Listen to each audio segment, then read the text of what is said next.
Boss, ये इतना आसान नहीं है। हम बहुत करीब हैं। आपको एंट्री मारनी ही होगी, प्लीज बॉस।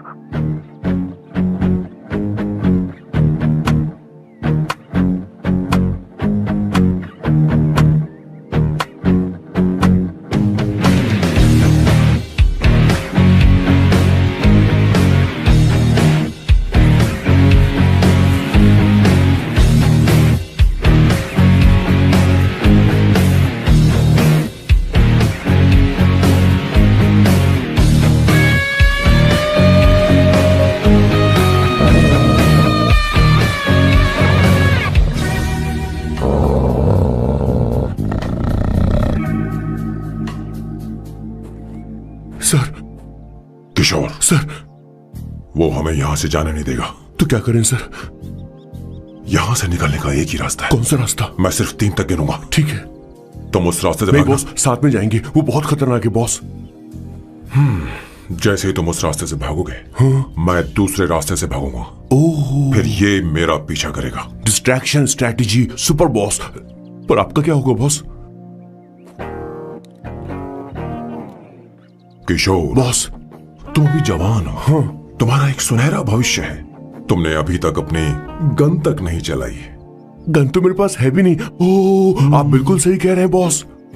लेकिन बॉस, मैं आपके लिए अपनी जान भी दे सकता हूँ बॉस। किशोर, ये वक्त इमोशनल होने का नहीं है। सर ठीक है। 1 2 3 4 5 6। Please wait boss. Boss ready? 1 2 3। Boss, आप वहां क्यों खड़े? इस रास्ते से भागिए ना। ओह किशोर, तुम अभी तक प्लान समझ नहीं पाए। नहीं नहीं नहीं नहीं। Don't come please, don't come.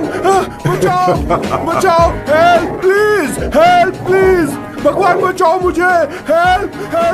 नहीं, कहाँ फंस गया मैं?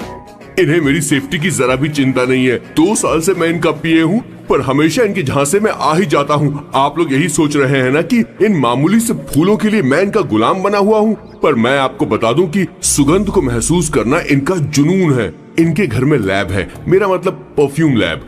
परफ्यूम बनाने में मेरे बॉस पूरे यूरोप में फेमस हैं। बूची ग्लूम, रोबो बकानो, सेल्विन क्लीन जैसे बेहतरीन ब्रांड्स को मेरे बॉस ने ही बनाया है। मुझे एक केले की जरूरत है। सॉरी बॉस, जो आखिरी बचा था वो तो मैंने खा लिया। शायद किचन में। कोई चांस नहीं है बॉस। पूरे घर में तो क्या, लैब में भी एक भी केला नहीं बचा। बॉस का ये टैलेंट मेरे लिए मुसीबत बन गया है। इनकी सूंघने की शक्ति भालू से भी तेज है। Very powerful nose. उस डस्टबिन से खुशबू आ रही है। इसमें सड़े हुए केले हैं बॉस।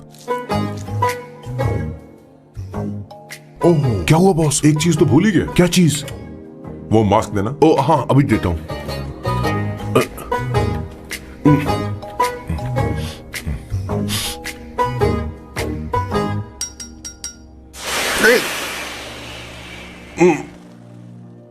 आपने मुझे पहले क्यों नहीं बताया बॉस? बॉस का ये स्पेशल टैलेंट कभी कभी बहुत बड़ी प्रॉब्लम खड़ी कर देता है। फैंटास्टिक! ये खुशबू के प्रेमी हैं और हमेशा गंदी बदबू से दूर भागते हैं। बॉस बॉस बॉस, क्या हुआ बॉस? क्या हुआ? अरे, आसपास कोई मछली पका रहा है। बॉस, यहाँ कई किलोमीटर तक इंसान तो क्या घर भी नहीं है। शायद ये बदबू किसी दूसरे शहर से आ रही है। अब आप दूसरे शहर की बदबू भी सूंघने लग गए बॉस। रुकिए, मैं कुछ लेकर आता हूँ। हाँ, मास्क लेकर आता हूँ। मेरे बॉस की एक और खासियत है, इन्हें सब कुछ वेल मैनेज चाहिए। घर में फर्नीचर से लेकर तकिया तक सब कुछ सेट होना चाहिए, उनकी अपनी अपनी जगह पर। खाने पीने के मामले में भी इन्हें सफाई बहुत पसंद है। अगर प्लेट में जरा सी भी गंदगी हो तो खाना इनके गले से उतरता नहीं है। इसीलिए मेरे बॉस हमेशा डिस्पोजेबल प्लेट और कप का इस्तेमाल करते हैं। इनकी लाइफ में हर चीज यूज एंड थ्रो है। वैसे तो मेरे बॉस एक नंबर के सनकी है, पर इनका दिल बहुत अच्छा है। बॉस की कहानी से पहले आपको इनके दादाजी के बारे में कुछ जानना पड़ेगा, तो चलिए फ्लैशबैक में। 1928 में एक अंग्रेज भारत से कुछ मजदूर ब्रिटिश ले गए ताकि वो वहां पर एक बेकार सा पुल बना सकें। उन्हीं में से एक थे मेरे बॉस के दादाजी। आते समय उस शिप के कैप्टन की मौत हो गई। वैसे वो कैप्टन बहुत ही बदमाश था। सारे हिंदुस्तानियों ने अंग्रेजों को जहाज से नीचे फेंक दिया और फिर वो जहाज इंग्लैंड जाने के बजाय सीधे पहुंच गया पोर्चुगल। और उन लोगों ने उस जहाज को रिश्वत के तौर पे दे दिया वहां की लोकल गवर्नमेंट को, और उसके बदले उन हिंदुस्तानियों को उपहार के तौर पर एक जमीन दी गई जिसका नाम था कैसेंड्रा। उनके दादाजी वहां पर आराम से जिंदगी गुजारने लगे, जहां स्मार्टफोन तो नहीं थे लेकिन जिंदगी स्मार्ट थी। उन्होंने वहां बड़े पैमाने पर उत्पादन शुरू किया। अपने सारे रिश्तेदारों को उन्होंने कैसेंड्रा में बुला लिया और धीरे धीरे वहां की आबादी भी बढ़ने लगी। जहां पहले आबादी 752 थी, वो बढ़कर अब 36,000 तक पहुंच गई थी। और धीरे धीरे वहां पर एक छोटा सा हिंदुस्तान बस गया और वो लोग बातचीत में पुरानी हिंदी भाषा का प्रयोग करते थे, जैसे कि ब्रेकफास्ट को अल्पाहार, गुड आफ्टरनून को शुभ मध्य वेला और गुड मॉर्निंग बन गया शुभ दिन। मैं यहाँ पर पिछले 2 सालों से रह रहा हूँ, लेकिन इनकी भाषा मेरे पल्ले तो बिल्कुल नहीं पड़ती। फिर भी मैं इस भाषा को समझने की पूरी कोशिश करता हूँ। This is the brief history of 1928 Hindi first batch of Cassandra. मेरे बॉस की पूरी कहानी अलग हुई होती अगर उनके दादाजी उस जहाज में नहीं होते, तो फिर क्या होता?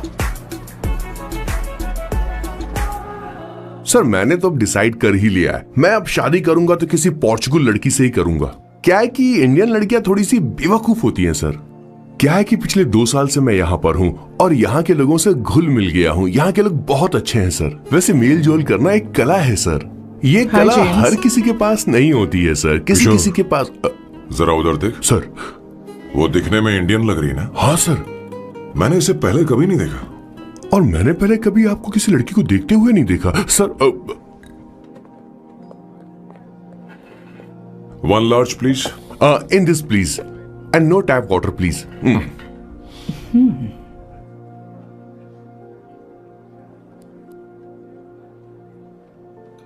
Gucci Bloom. इंडियन? या? ये परफ्यूम मैंने बनाया है। इस परफ्यूम से तुम्हारे बारे में बहुत कुछ पता चलता है। ओह, रियली? तुम समझदार हो और क्रिएटिव भी हो, लेकिन तुम्हारे आसपास के लोग तुम्हारी काबिलियत नहीं देख पाते। लेकिन वो क्या सोचते हैं तुम उसकी परवाह नहीं करती। तुम्हें उनकी सलाह की जरूरत नहीं।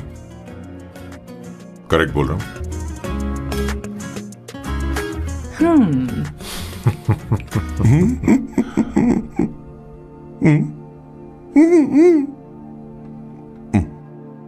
हर सैटरडे मुझे यहाँ पर लेकर आते हैं और फिर मुझे यहाँ से बाहर निकाल देते हैं। उन्हें क्या लगता है कि मैं बेवकूफ हूँ? इन्होंने मेरी जिंदगी नरक बना दी है।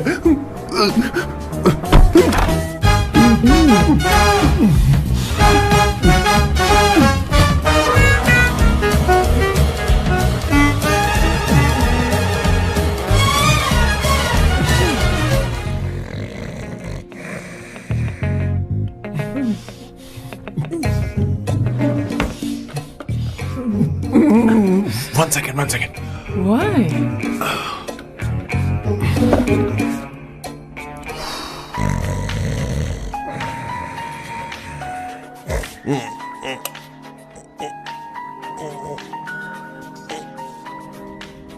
चांसेस होने भी नहीं देते।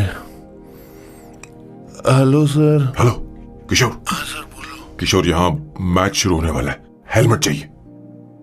Sir, how sweet of you sir. आपने फोन करके मुझे याद दिलाया। मैं कल मैच की हाईलाइट देख लूंगा। Good night sir. Hey, condom चाहिए। मेरी समझ में नहीं आ रहा कि मैं क्या कर रहा हूँ। क्या मैं उनका पीए हूँ या कुछ और हूँ? शिट, इस वक्त उनके पेट में पंच भी नहीं मार सकता हूँ।